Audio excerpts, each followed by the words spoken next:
Ever since I was a little kid, I loved being outdoors, and my mother tried to keep me inside, but it was impossible. No matter the weather, whether the sun was shining or the wind was icy cold, I always found reasons to be outside. I enjoyed the fresh air and the warmth of the sun on my skin, and to me there was nothing better. When I grew up and became a park ranger, my family was very happy. They were glad I had a job that let me stay outside all day. When I was assigned to work at Black Hills National Forest, everyone was excited. I could see Mount Rushmore every day, and it made me feel proud of my work. It was like I was working for the president. At first, my job was very exciting. I got to patrol the park and write reports. Sometimes there were emergencies like wildfires or rescuing lost hikers. These were the stories my parents loved to hear. They always looked so interested when I talked about helping people find their way back to safety. One day, something very strange happened. I was sure I saw something moving on Abraham Lincoln's face on Mount Rushmore, and even from a distance it was clear. It looked like someone was climbing down the monument. I knew this person would be in trouble because it's not allowed to climb Mount Rushmore like that, but first we had to make sure they were safe. Climbing down from Mount Rushmore without proper equipment is very dangerous. I hurried to the top of the monument to see what was going on. I expected my backup to arrive soon, but I couldn't wait. I secured my climbing gear and looked over the edge. There were no signs of a climber, no ropes or harnesses. I started to think that maybe the person was climbing without any equipment. I checked my radio and found out no one had passed through security. I realized that my backup was slow because they didn't believe me. They thought it was impossible for someone to be climbing the monument. When I tell this story, my mother always looks worried. She knows there were no news reports about a climber, and she keeps up with those things because of my job. But I was sure of what I saw. So I started climbing down Mount Rushmore alone. I called out for the other climber, but there was no response. I began to worry that they might have fallen. I didn't want to think about that, but I had to keep looking. Then I heard a loud howl. It startled me and I slipped. I didn't fall because my harness kept me safe, but I hit my shoulder against the rock and had to regain control. The howl sounded like a wolf, but it was very close. It felt like the animal was right next to me, even though I was high up on the monument. I decided to climb back up. On my way, I saw a cave behind Teddy Roosevelt's left eye. Inside the cave, I saw a figure. It was the man I thought I had seen climbing. He was enormous, filling the entrance of the cave. His body was covered in fur, and he looked at me with a mouth that was long like a snout. His eyes shone in the dim light. I climbed back up as fast as I could. When I reached the top, my backup had arrived. They laughed at my story because we didn't find anyone. They thought it was funny, and soon my parents and friends did too. No one believed me, but I know what I saw. There's something living in the face of Teddy Roosevelt. A few days later, I saw some rangers cleaning the monument. They were scrubbing the rock, and I wondered if they were removing claw marks. They avoided the cave entrance, just like I had seen before. Now I often see that same figure from far away. He's always there, climbing across the faces of the presidents. How long has he been there? How many others have seen him? I can't tell my parents anymore. I can't tell anyone, except you.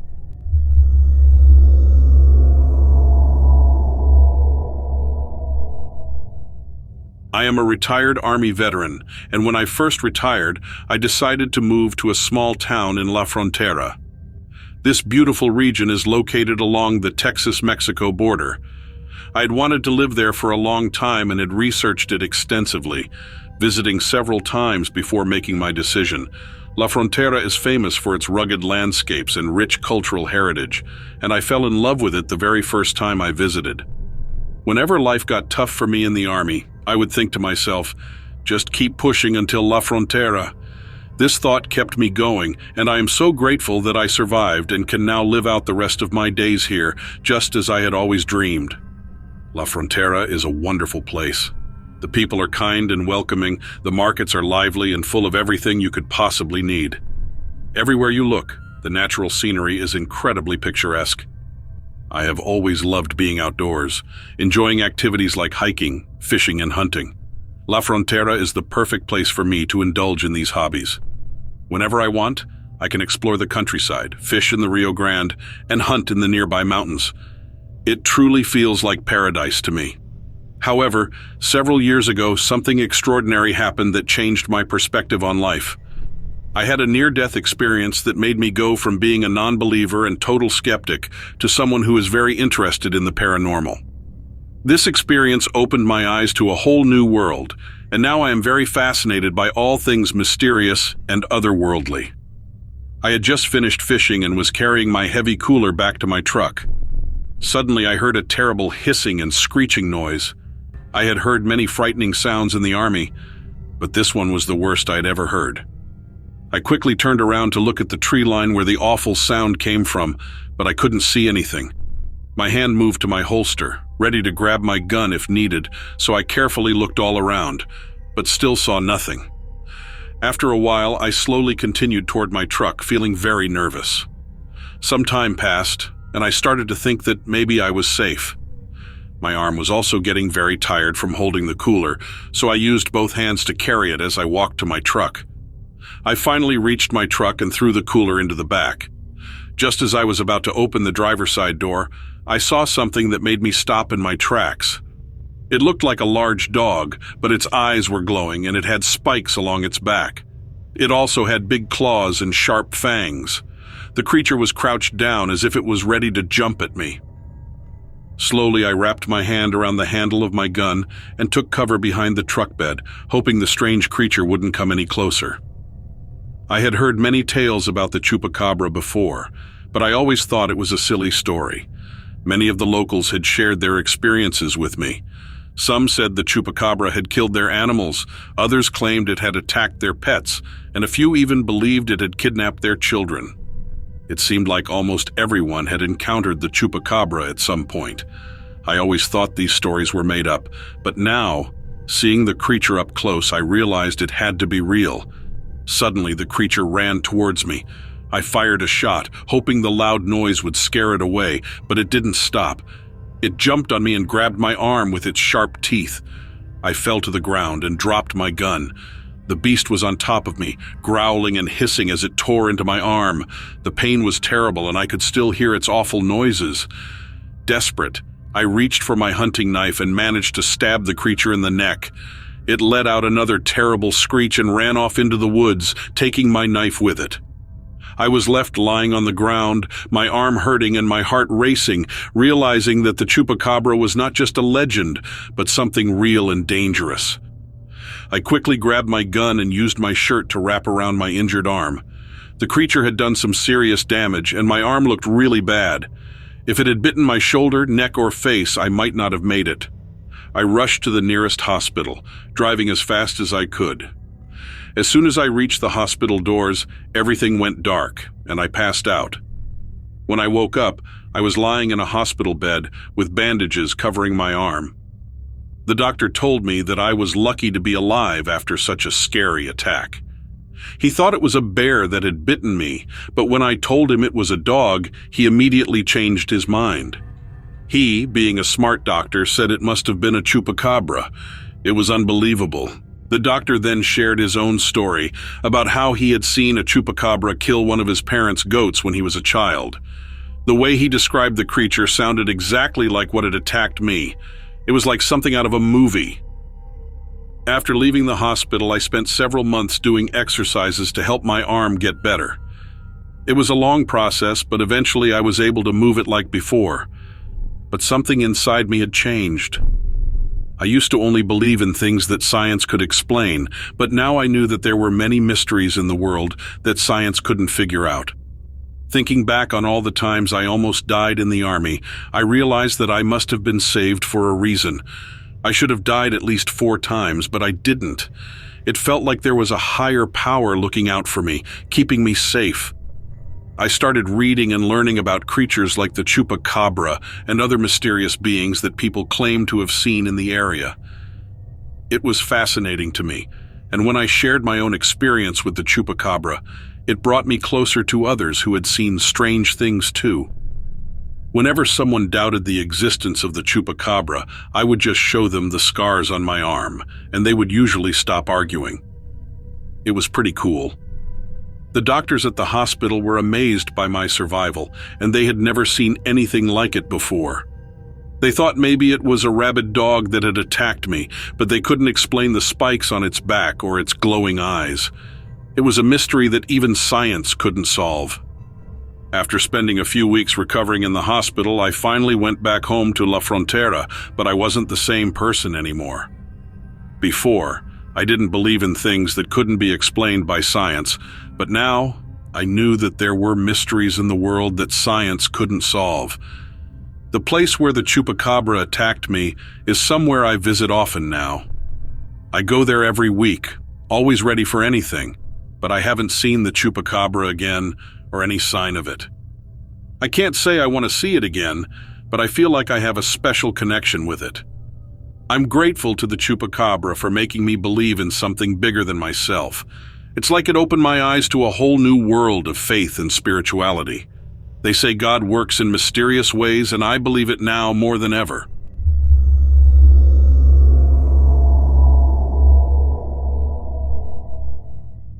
Imagine a world where every corner isn't brightened by a camera flash and where mysteries still hide. Picture a man named John, armed with only a list and a big dream, traveling across states, exploring places most people overlook. He'd seen many things on his journey, but one evening, deep in the heartland, along the Mississippi River, he stumbled upon something unusual. It wasn't what he expected to find, something that seemed to move with him, echoing his steps. That night, John was all ears. I know this might sound unbelievable, but please stay with me. Think about it for a moment. Maybe not everything in the world is captured by cameras, the internet, or satellites. Consider believing in the unknown. Or if you're doubtful, just give me a little room to explain. Let me tell you about John. His dream was to visit every state in the United States of America. He had a list that he'd check off as he traveled, adding a new location every month or so. He was making good progress, if you ask me.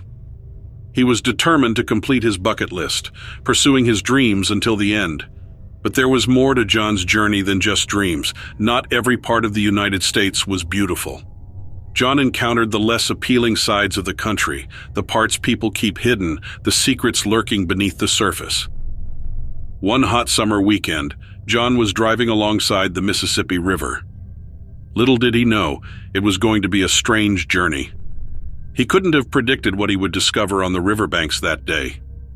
John's car gave up the ghost somewhere near the border of Missouri and Illinois, in a town that most folks wouldn't pay any mind to unless they called it home. It happened on one of those winding roads that run alongside the river, offering breathtaking views of nature's artwork. It must have been the dead of night, with no other soul in sight, not even a local out for a stroll along the riverbank. So John had no choice but to set out on foot. His destination, the last gas station he remembered passing, not too far from the town's historic center. John knew all about the town's past, the tales of indigenous peoples forced from their homes, the prison that once stood nearby, and the epidemic that ravaged the area after the Civil War. He had a knack for spinning yarns that made such places seem haunted, and maybe, just maybe, there was some truth to it this time. But it wasn't long before something peculiar began trailing John. At first he heard it, a series of loud clicks, matching the rhythm of his own footsteps, echoing from the distance. When he glanced back, he could see all the way to where his car sat, its headlights illuminating the lonely stretch of road. Yet there was no one between him and his vehicle. He was still alone, and as he turned to resume his journey, the clicking persisted, as if something unseen was keeping pace with him. The sound John heard was loud, like boot heels clicking against the ground, or maybe even high heels, he thought. It echoed sharply through the night. Every fiber of his being urged him to run, to flee from whatever was making that sound. But John couldn't resist his curiosity. He was the kind of person who just had to know, even if it meant facing something strange. By now, you probably understand that about him. He had to uncover the mysteries, just like he sought out all the beautiful sights hidden across the country. This time, when he turned around, there she was, a woman standing there amidst the darkness. She wore clothes that hung off her frame like tattered rags, looking as thin as a soup bone and dirtier than the mud in the river. John halted in his tracks, and so did she. Her eyes, he said, were round, almost too round, like perfect spheres, staring at him without blinking. It seemed as though she couldn't believe someone was looking back at her. Despite the eerie atmosphere, John, being the kind-hearted soul he was, tried to approach the woman. He took a few steps toward her, but then he noticed something strange about her feet. They weren't like any normal feet. They were hooves. Suddenly, a heavy feeling settled in the air around him, as if the very atmosphere had thickened, pressing down on him like a weight. It felt like the clouds had descended from the sky, suffocating him, trapping him in their embrace. "Hungry." That's all the woman said. "Hungry." She kept repeating it as she moved closer. If the encounter wasn't strange enough, John heard her voice carried on the wind. It wasn't just from her mouth. It seemed to surround him from all directions at once. He knew what she wanted, he said. It was clear as day. She intended to devour him if he didn't escape. So John bolted. He ran as fast as lightning back to that gas station, quicker than he ever had before. He made it there, safe but trembling with fear. When he recounted the tale, they laughed heartily. But John never returned to that river. He abandoned his journey along its banks. You see, John wasn't one to exaggerate. His words were as true as the sun rising in the morning. So if he said he encountered a woman with hooves for feet, then that's what he saw.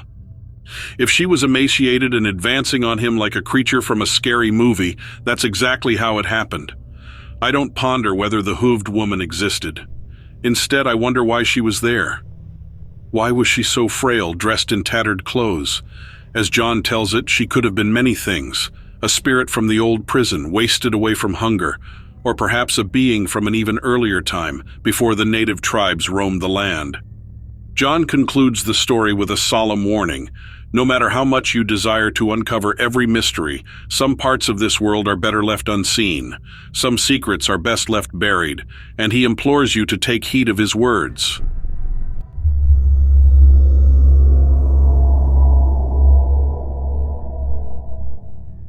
For the last 10 years, I've been a police officer in Hamilton Township, New Jersey.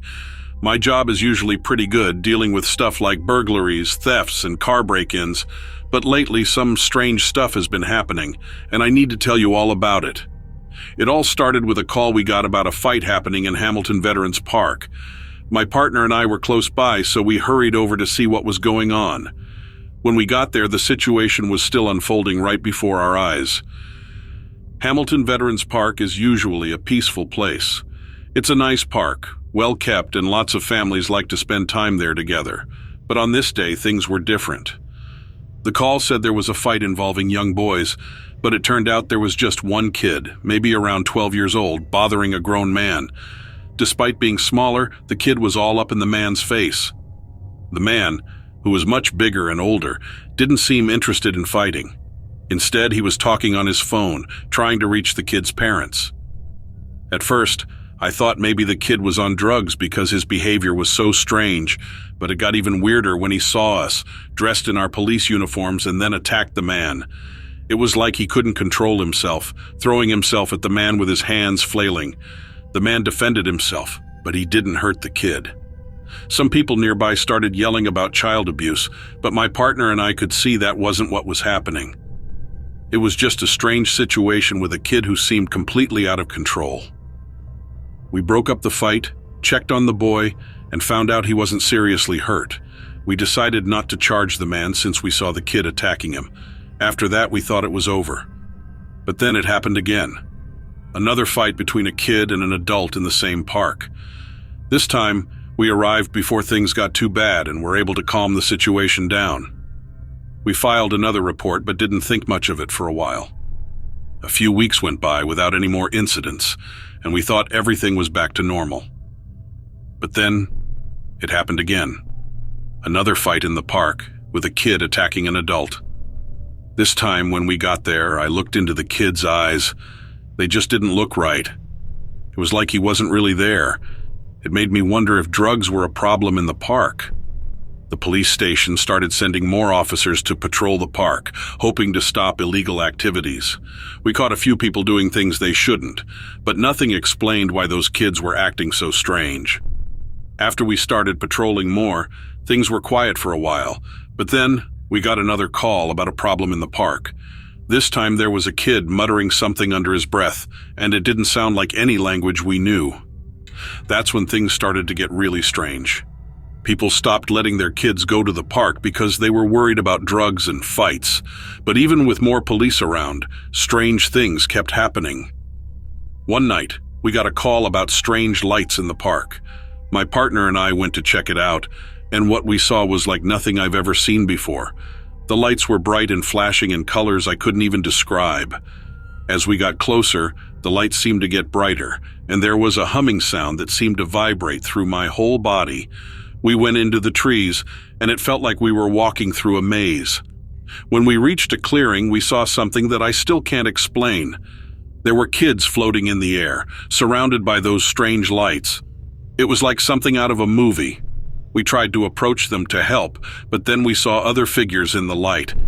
I don't know what they were, but they weren't like anything I've ever seen before. The next thing I knew, I woke up on the forest floor with my partner beside me. The kids were there too, but everything else was gone. We filed a report, but we didn't talk about what happened. We just tried to forget about it and go back to normal, but me and my partner will never be the same after that night.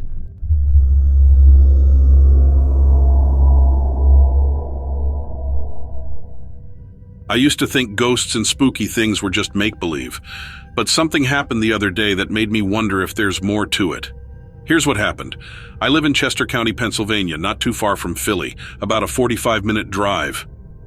It's nice because I'm close to the city for when I need something, but I also have lots of open space around me. My closest neighbor is quite a distance away, about 150 yards, so I don't see a lot of people unless I go out. There are plenty of quiet hiking trails nearby. Since I work from home as a web developer, I often have some extra time. So, about 2 or 3 times a week after I finish work around 2 p.m., I like to head out to one of those trails for a few hours. These trails aren't always super pretty. Most of them are just narrow paths through the woods. That means I don't usually bump into many people, and when I do, it's usually someone I've seen before from other trails around here. We'll say hello and maybe chat for a bit. But then there was this one guy I met the other day. I decided to try a trail that's famous in our area for being really steep. I'd only done it twice before because it's so tough, but it's worth it because it leads to a beautiful open meadow. After I finished my work for the day, I closed up my office and headed out. When I arrived at the trailhead, I saw another car parked there.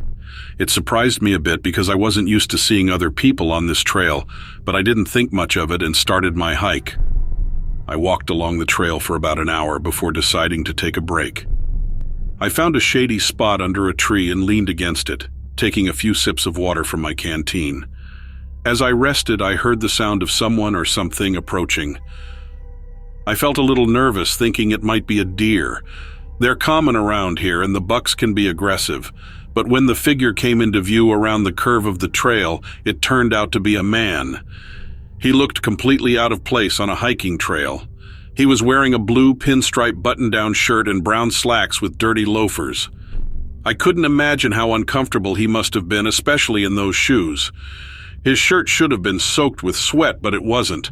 The man kept walking until he was just a few feet away from me, but he didn't seem to notice my presence. He just walked right past me, not even acknowledging me. I could see that he wasn't sweating at all, unlike me, who was panting and sweating from the hike. It was strange. He walked another 10 feet before I called out again. This time, he stopped abruptly and turned towards me. I got a better look at him and noticed how pale his skin was, like a piece of paper. I asked if he was lost or needed help, offering my canteen to him. Facing me but not really looking at me, he said, "Heather, I'm looking for my wife, Heather. Have you seen my wife?" I told him I hadn't, but I offered to help him look. He didn't seem to hear me, just turned around and started walking back down the trail. I stood there for a moment, unsure of what to do. Then my conscience kicked in and I decided to follow him. I hurried down the winding path, hoping to catch up, but no matter how fast I walked, I couldn't find him. I went about 15 minutes back down the trail, checking behind bushes and trees. He had disappeared.